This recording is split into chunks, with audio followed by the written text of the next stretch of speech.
Yes, Chris. Yes, Krista, thank you very much for the presentation. So, mistakes happen. I think that everyone has at least one in his or her own life send out a wrong email to a wrong recipient. And let's imagine this case. An employee of a company sending out 2 emails to a wrong recipient. The first one contains common data of clients, email, name, maybe the internal code used to identify that clients. And the second one, more sensitive data like a PCR swab test result and the booking of a vaccination. What would be the legal consequence of these scenarios? First of all, we have to consider that the first case is the one we can consider more lenient, as the data are not really a risk for those persons. What could happen? Maybe some spam email, maybe some annoying low-level scam like the Nigerian prince, but the risk would be really low. So in that case, probably no notification to the authority, no notification to that person should be considered a priority, or even just strong safeguards, just mark that client and ask for a recall of the email. If it's not possible, just contact the recipient and ask for deletion. That would be enough. The second case instead is of course more complicated. And the more data included in the email, the worse the scenario. For example, if there is a passport, a full impersonification of that person would be possible. So a recall in this case would not really help you, would not ameliorate your situation. What you should do, of course, is still contacting that recipient, but you cannot have the certainty that he or she will delete the email. So most likely in this scenario, you will have to notify to the authority and maybe even to that person, unless, of course, some exception to that notification applies according to GDPR. In this case, of course, additional safeguards should be put in place, like, for example, against impersonification, you can ask more questions for be sure that you are identifying the correct person.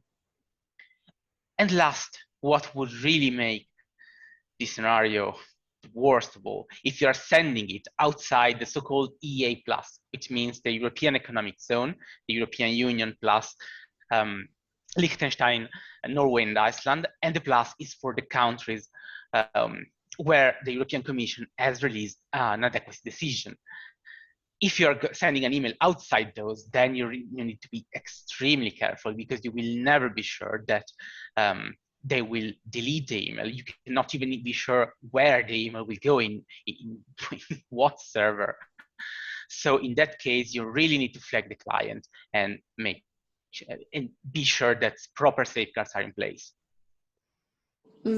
That's interesting, and I suppose you know what people might not appreciate is that difference between depending on what information goes out in the wrong email, is there a notification required to the authority and to the individual or not? Okay, good. Let's move on to perhaps the Swiss approach. Florencia, could you address the issue under the revised Swiss Data Protection Act for us? Yes, Krista. So prior to going to the analysis of this case, I'd like to stress out that the current Swiss Federal Act on Data Protection does not provide for any reporting obligations in the event of data security breaches. So no notification from the data controller is required. However, a new Federal Act on Data Protection, so revised act, should come into force probably in 2022 to bring up the Swiss legislation to the level of set in the GDPR, so for the European Union. This new Federal Act on Data Protection includes several novelties. One of the main ones is Article 24, which sets out a series of cascading obligations to report data protection breaches. So now moving to our first scenario, the first thing to do, of course, is to take internal measures, like to recall the email and to confer with the IT persons in charge to see what can be done. Then the controller has to make a forecast to assess the possible consequences of the breach, and to know if there is an imminent risk to the rights and freedoms of the data subjects whose data has been was included in the email. So if, and that is what is set out in Article 24 of the new Federal Act on Data Protection, if the breach is not likely to result in a risk to the rights and freedoms of the data subject, there is no obligation to notify the supervisory authority nor the data subjects. However, there is no obligation, but the data controller might want to do, or at least to communicate information to the data subjects just for the sake of transparency. Now, for the second, in the second case, if the email includes some special categories of data, such as a passport or PCR appointment or test, the controller, after taking the internal measures and doing his own self-assessment, will probably have to inform the data protection authority because there is a high risk for the personality or fundamental rights of the data subjects. So this notification shall be done, and this, I quote the law, as soon as possible from the breach. So this notion of as soon as possible is not defined under the new Federal Act on Data Protection. According to the 72 hours, according to the GDPR, sorry, it is a timeline of 72 hours from the breach, which is during which the data controller will have to notify the authority. We will see when the law enters into force in Switzerland what the authority and the judges, and the judges say that is this as soon as possible. For now, the message of the Federal Council, which specifies that that this article leaves the data processing representative a certain margin of appreciation, which in practice depends on the extent of the risk to the data subject. The greater the risk and the greater the number of data subjects, the more quickly he or she must intervene. So the notification to the Data Protection Authority will include the nature of the data security breach, its consequences, and the measures taken or envisaged to tackle this issue. Then there is a second step of notification. So if the authority so requires, or if the data controller deems that it is necessary for their protection, the data controller will have to notify the data subjects whose data has been exposed. A public announcement is possible, or like sending it to a broad range of people, if it's not possible to know whose data precisely has been exposed. And I suppose the level of complication in Switzerland often, as many of our members of our audience would appreciate, is that it might not be someone based in Switzerland whose data has been shared. It might be somebody who's in the EU, in which case we did a webinar on this last summer. There's potentially an obligation for our Swiss business to also comply with the GDPR and with the Swiss Data Protection Act in respect of such a breach. So sometimes it's a little bit more complicated than just looking at the Swiss law for a Swiss business. Thanks for that, Florencia. Romain, could I let you speak to this particular issue under the DIFC law? Krista, thank you for the introduction. Maybe for those of you who are not so familiar with the recent framework we have in the DIFC, we are now working with the DIFC law number 5 of 2020 that we can call the new law for convenience, and that replaced the former law dated 2007. The idea was to bring the DIFC more closely into line with the data protection laws in the EU, where, as we know, the GDPR is applicable all throughout. The aim here is quite clear. It's to elevate the DIFC as a top-tier jurisdiction for data protection and facilitate the free transfer of personal data from the EU so that they could reach adequacy level. Since when do we have this new law? Well, since 1st July 2020, it was adopted, but it became actively enforced as from 1st October 2020. It's interesting actually to see how similar it became to the GDPR, and we find a lot of course, common ingredients in both. To mention a few of them, we have common data protection principles, data minimization, accountability, purpose limitation. We have the requirement for a lawful basis when processing data. We have similar concepts as well, such as the categories of personal data that are special categories, such as sensitive information. We have in certain cases the mandatory appointment of a data protection officer, a broadened set of rights for data subjects to better protect them. And of course, and that's the topic of today, we have a revamp of the notification process in case of data breach. It's not that we didn't have one before in 2007, it's just that we actually gave it a better structure. And I'll explain to you a little bit more how it works.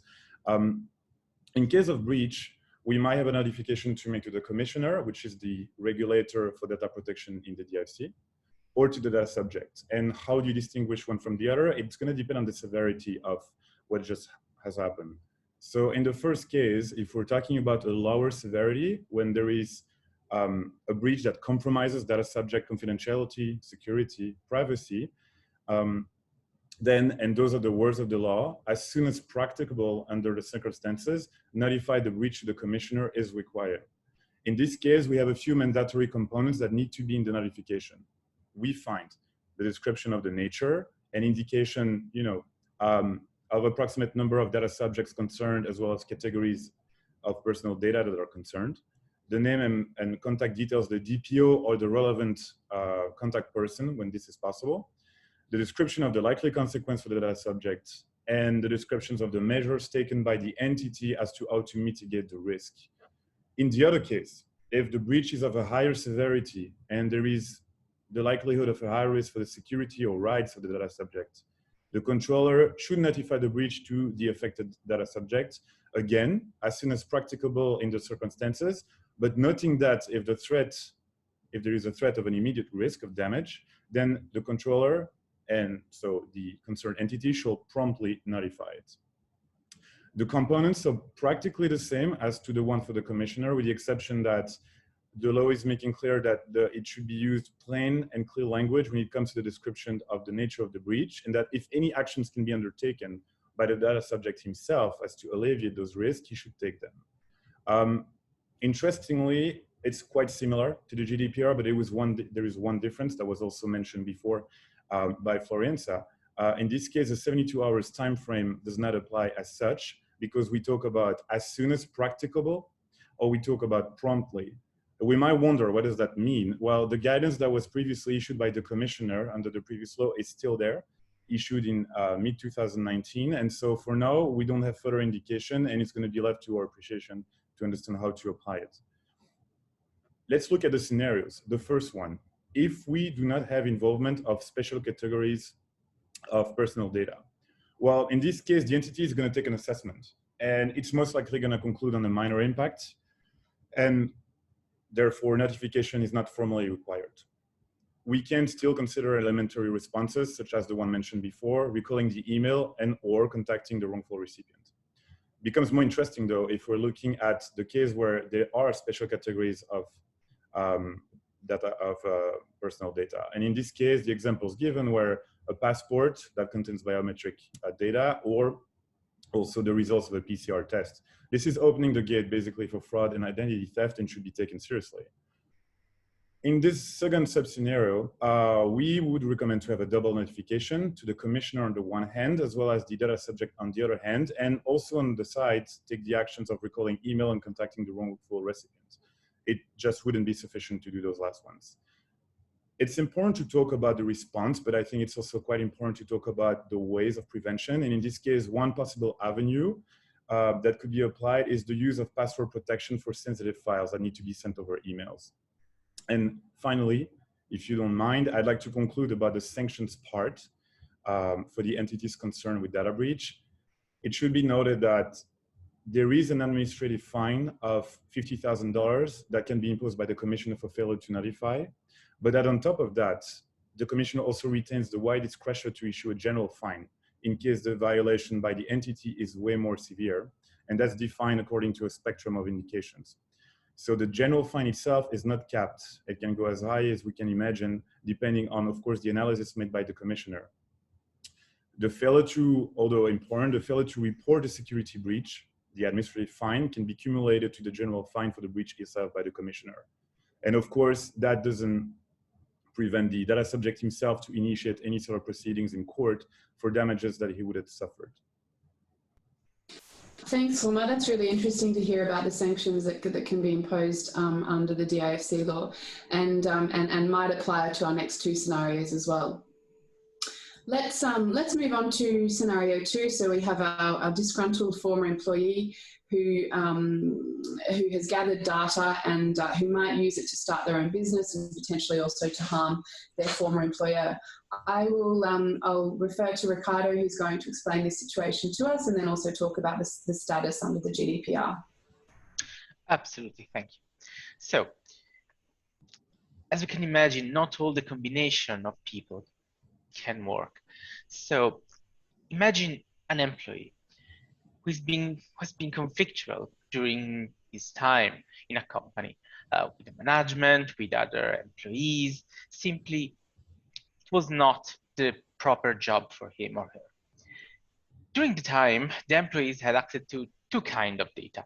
First of all, the experience, the skills, the knowledge that he has gathered about the company, the clients, and all the practicalities of his job. And also document that could print, he could took home. During the remote working during COVID, of course, it was common to bring hard papers and hard copies at home for working, of course. It was absolutely legal at the time. But then after he has been dismissed, what could happen? Because now the employees wants to get some sort of revenge, wants to harm the company. And for the first kind of data, the one he had knowledge during his time, there is literally nothing you can do. Of course, this is not just a matter of personal data. You have to consider that there are criminal aspects, labor aspects of it, the confidentiality clause that might have in its agreement, but it's not all about that and not focus about that, just focus on the data. And for those data, well, it's the risk of every company involving with other people and other employees. So for that, I can only suggest to have proper policies in place and proper clauses in your contract. But for the other data is much more important. The one in the document he stole, or at least after the dismissal, those documents can be considered stolen, as he should have destroyed the document. And for those, be careful about the policies, about the internal policies of how to handle documents and how you can bring them outside the premises of a company. Because after, it would be very hard to demonstrate that he is using documents that at the time he was entitled of it, and only in a second moment they became illegal in a way. So the only suggestion in this case is try to be proactive, not reactive. Try to have proper policy in place, a proper structure. Is more a matter of how you organize your company than how you can react, because it would be really hard to react. Definitely. Okay, all right, let's move on to the Swiss status. Florencia, could you speak to us under the revised Data Protection Act? Yes, so as Riccardo just stressed out, in this kind of scenario, to tackle this kind of scenarios, it's important to have educated and to have internal measures taken upstream before it happens, so that it doesn't happen. Well, in any ways, once it has happened, the same step-by-step analysis as I explained before applies. So the data controller first have to make an assessment of what kind of data the ex-employee has taken. Does it include personal data of other employees or highly personal data? That is the first assessment that has to be made as soon as the breach is discovered. So in the first case, if the ex-employee does not want to harm the company, the data controller will probably conclude that there is no high risk for the rights and freedom of the data subjects whose data has been stolen by the ex-employee. So the data controller will be able to tackle the matter internally, or by taking the ex-employee to court by the way of a civil action in restitution of the documents based on Article 339 of the Swiss Code of Obligations. So that's based on the work relationship between the ex-employee and the ex-employer, so the data controller. In the second case, if the ex-employee uses the data to harm the company, the scenario is completely different, because now the security of the data is at stake, and this involves a high risk for the rights of the data subject. So the data controller will have to notify the data protection authority.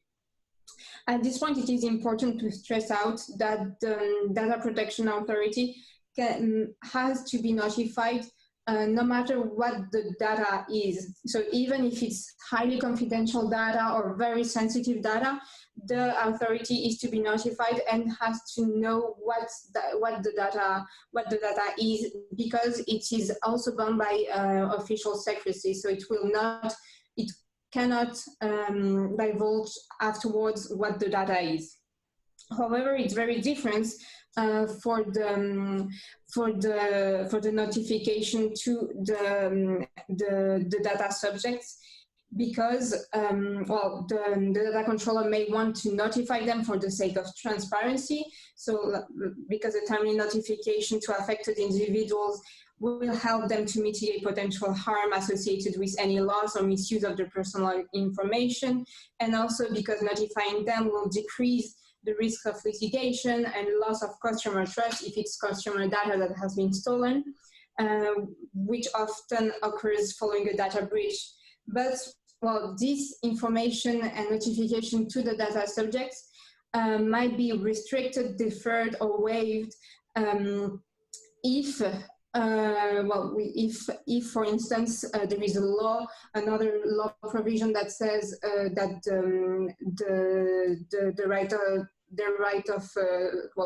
of knowledge can be restricted, and that would be, for instance, the case if there is professional secrecy or confidentiality. Good, right. Excellent. Well, let's move on to what the situation would be in the DIFC, Romain. Sure, Krista, thank you. Here, rather than the intent of the rogue employee, we'd be looking the same way at the presence of special categories of data. If the assessment concludes that there are some of them, then we should also conclude to a high risk and the need for double notification to the commissioner on the one hand and the data subject on the other hand. In this case, of course, there are other elements that we can look into, and Riccardo mentioned it from a criminal perspective, but also from a labor perspective, should you have a confidentiality clause in the contract that could possibly help you intervene in this. But just to focus specifically on the data protection aspects, this is completely underlining the importance of organization rules and policies that any company should have. So let's look at the prevention and the way we can fight against it before it even happens. In this case, the first idea or the first initiative that should be taken is the user-based access control. It means that this system will rely on the identity of the person to determine the type of access to grant or deny to a desired resource, such as a file or a directory or a website whatsoever.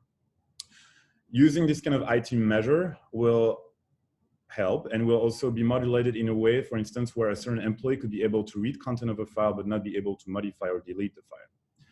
This is a good way to protect the privacy of personal data by granting rights only to those people who need it, but there is a downside to it, and the downside is that this type of control means that the administrator must remember to remove user from the access control list, known as the ACL, when the user no longer needs access to a resource.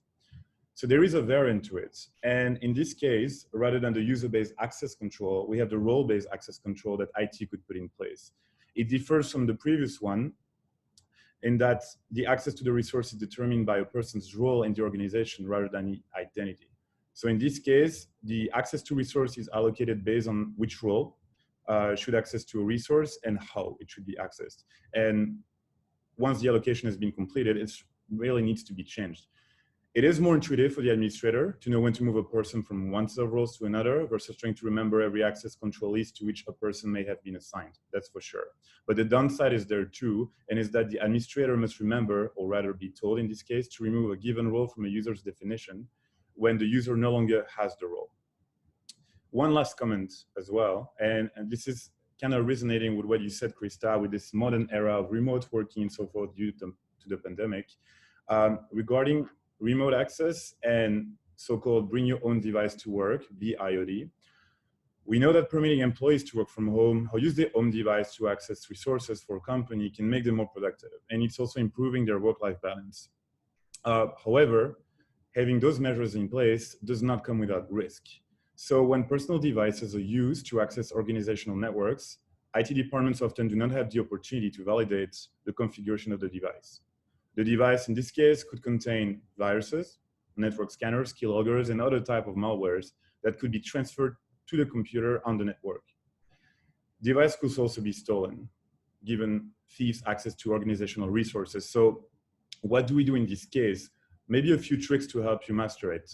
The first one, quite obviously, is to use corporate devices. The second one would be to use approved devices, which means that they have specific features such as encryption, user login, antivirus software, and remote wipes. Also, limit the data transfers and ask employees not to download content to their devices or upload content to the network. Limit the type of access where employees accessing the network remotely or with a personal device could be restricted to accessing specific set of computers on network or to using them only during certain time of the day. And the last one would be to limit social access and do not permit employees to store company content on cloud services or social network. This is definitely something to remember.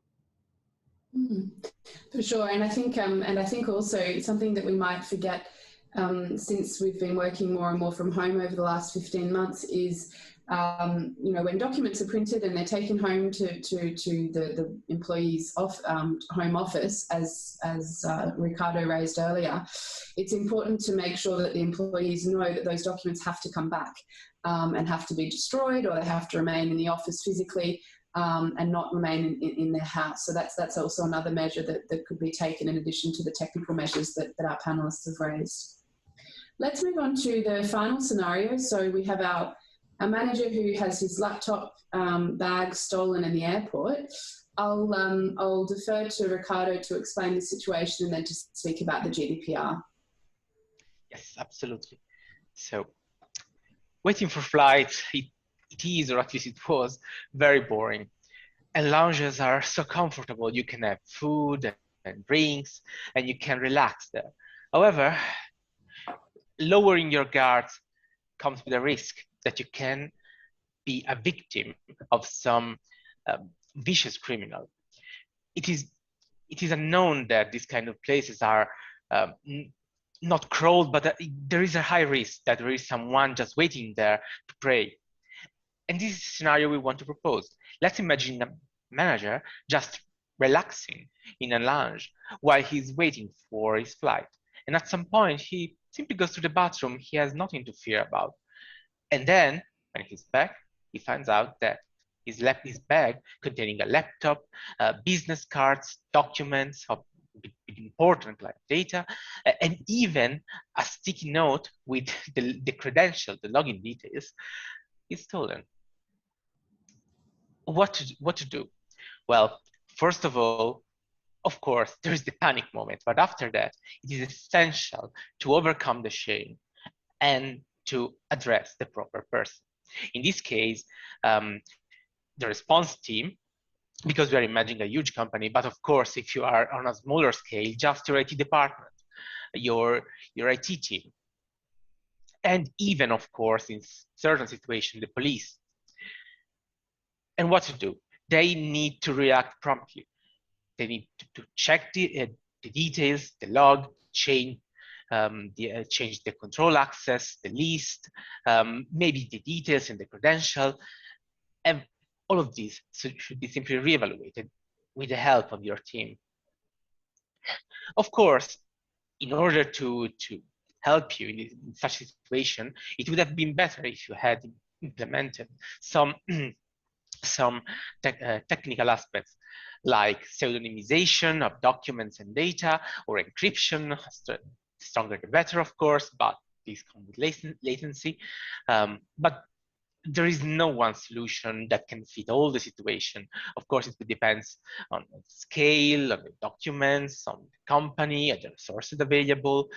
Just try to be reasonable, to create a situation in which you can handle the cybersecurity of your company and your documents in a proper way. And of course, in any case, do not write your data on a sticky note. For other things like the document we have already mentioned, the internal policy are the real champion in this situation. And for the business cards, well, in that case, there is nothing you can do, and because the point of a business card is to be spread across the world. So in that case, that's not really the issue.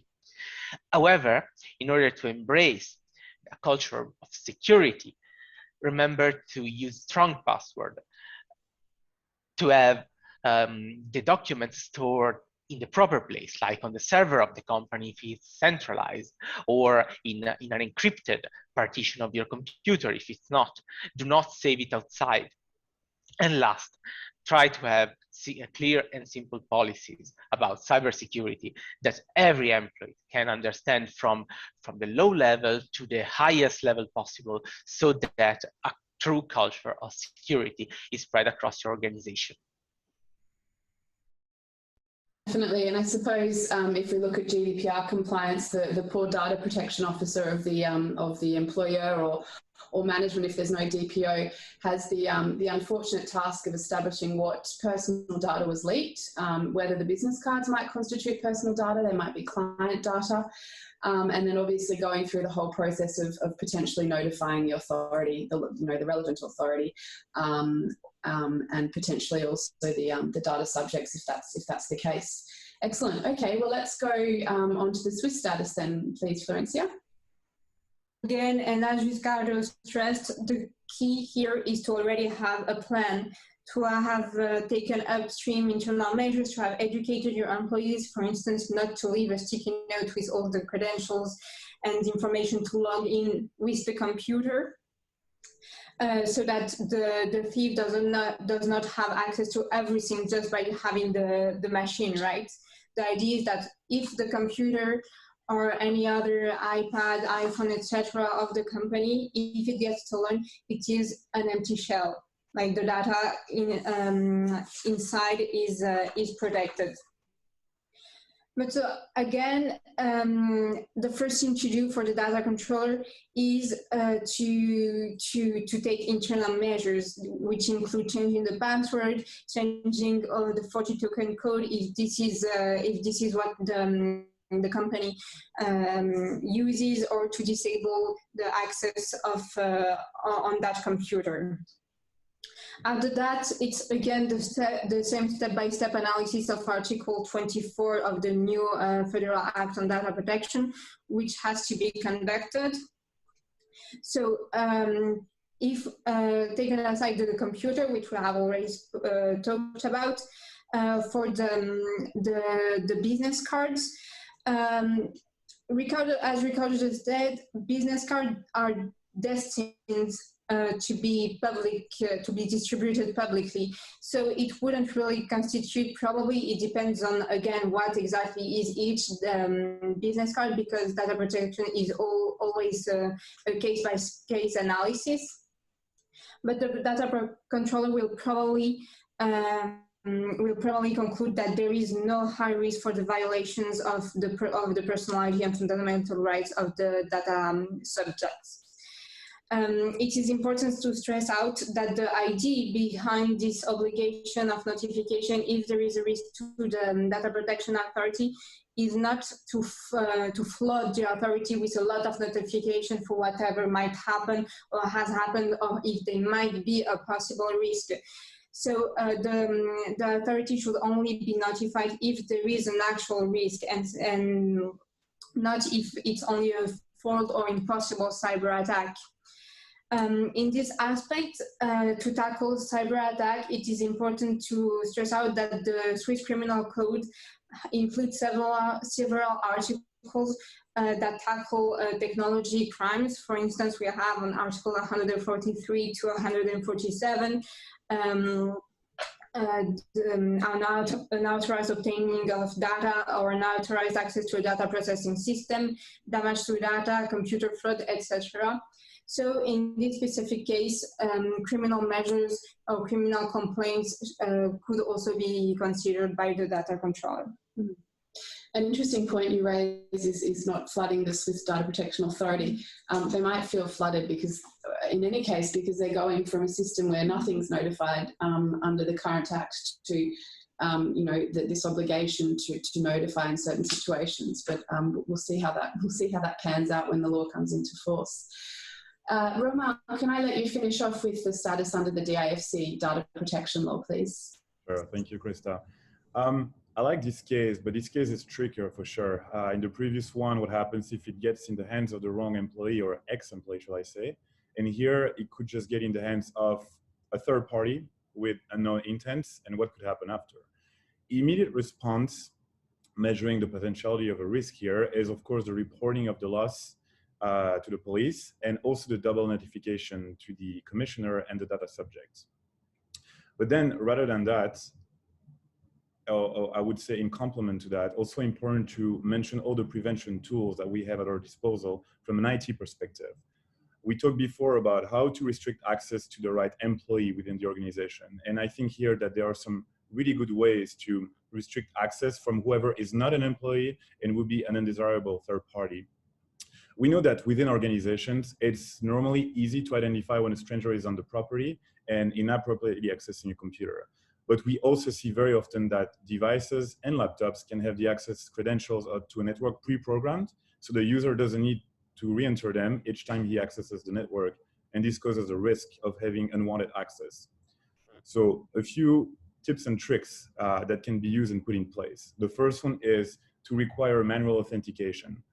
In this case, employees can be required to manually log in or re-authenticate when they use sensitive devices. The second one is the use of multi-factor authentication. In this case, the person accessing the computer would be forced, the employee would be forced to provide 2 types of authentication to access network resources. That's a good way to lessen the risk that people who have access to the network, for people who have access to the network and specific computers are not evildoers. The last one is the use of encryption. Riccardo mentioned it earlier. That's an important means for protecting personal data and confidential organizational resources.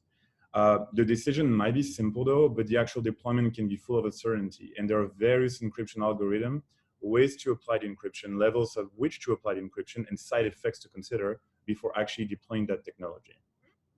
Lastly, I would like also to mention the fact that in case such a device is ending up in the hands of the wrong person, there is a threat of cyber attack. And here in the DIFC, we've actually have a new initiative that has been put in place since January 2020, and is the DFSA Cyber Threat Intelligence Platform.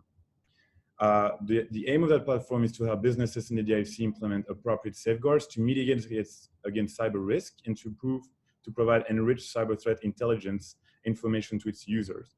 The platform is hosted by the DFC and will be managed and open and is already managed and open and operated by a third-party cybersecurity expert, always working towards enhancement of threat intelligence. We know that the use of the platform is voluntary and comes at no cost. The enrollment itself can be made via the DFSA or DFC e-portal. So far, we know many players have made that choice, and it's proven capable to detect many and actually hundreds of threats on a weekly basis. Definitely a recommendation too. Definitely, and it's an interesting approach that's being taken by the DFC in that respect in relation to cybersecurity. Okay, thank you to our three panelists today for explaining the situation under their relative jurisdictions in case any of these situations do occur. And thanks also to the three of you for introducing some practical measures that perhaps could be adopted by members of our audience.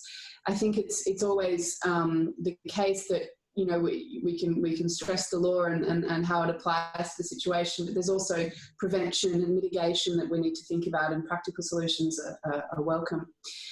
You've probably also appreciated from Riccardo's part of the presentation that the GDPR, as I said at the start, is definitely the gold standard, and unfortunately for the GDPR, or for the jurisdictions which fall within the GDPR, there is definitely a wealth of guidance that has come out from the Commission and from the Data Protection Board, which we're waiting to see certainly in Switzerland and also under the DIFC.